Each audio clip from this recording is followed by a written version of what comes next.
The mother whose child has a visual impairment and an early interventionist continue a routines-based interview. They sit side by side and face each other. The early interventionist takes notes using a pencil and a yellow pad of paper. He looks up at the mother as they interact. The camera zooms in on the early interventionist as he begins speaking and zooms out slowly as they interact. Let's start with the beginning of the day, a good place to start.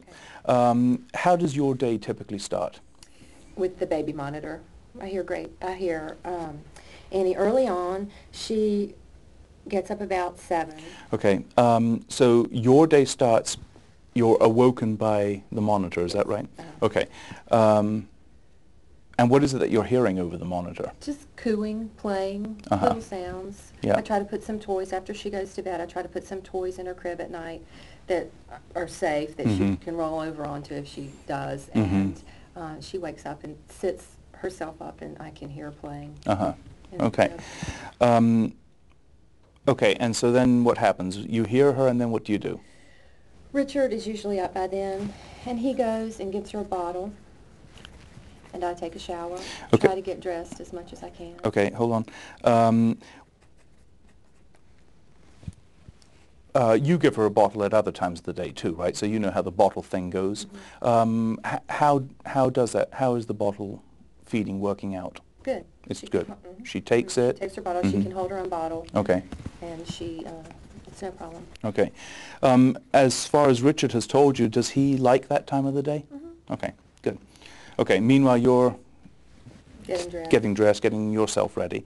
And what happens next? He leaves for work. I go downstairs, take the What kind of work does Richard do? He is a purchasing agent at a pharmaceutical company. He gets to shop for a job? He buys packaging and the paper inserts for pharmaceutical products. Okay, all right.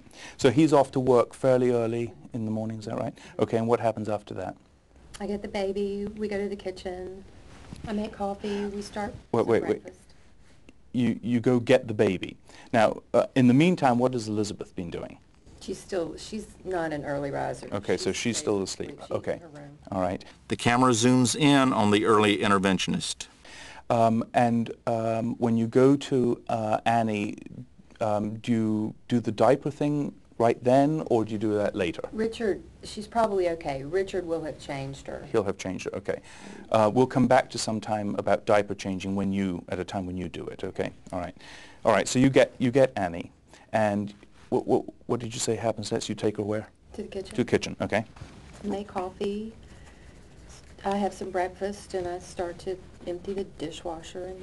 Okay, while you're doing all of these things, what's Annie doing? I put her in the high chair. Okay. And she has started to nibble on Cheerios or crackers or banana, and so I usually try to give her a little something there. Okay. So when you put these, they're fairly small things so she can pick them up and put them in her mouth, right? When you put them on a tray, is that how it works? Does she do a pretty good job grabbing them? And she's starting, yeah. Starting. How does she pick up a Cheerio, for example? Does she use her whole hand like that, or is like this, or how? She's mostly using her whole hand. Her whole hand, yeah. Throughout all of this conversation, I'm going to be trying to figure out how much she can see too, because you might still have some questions, but you know a lot more than I do about how much she can see. So does she explore these things with her hands, or can she actually see the stuff on her tray? She can see that close in on the tray. Okay.